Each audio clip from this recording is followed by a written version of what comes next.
Grabe naman si Apple Lulu, napakayabang niya porket manager siya at siya ng boss namin ay ganun na kami tratuhin. Makinig kayong lahat sa akin. Bukas ay darating ang CEO ng kumpanyang ito.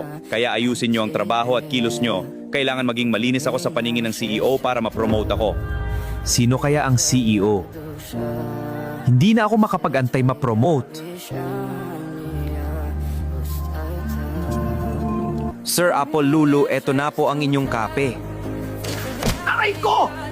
Ikaw talaga ba natutin? Wala ka nang ginawang tama kahit kailan. Ang upad mo kumilos. Mula ngayon tinatanggal na kita sa trabaho. You're fired!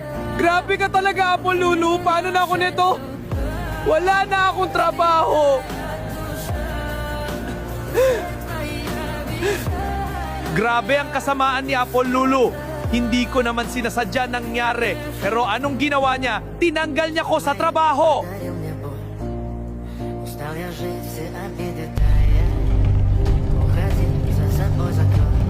Nandyan na ang CEO. Handa na akong ma-promote. Nandito na ang CEO.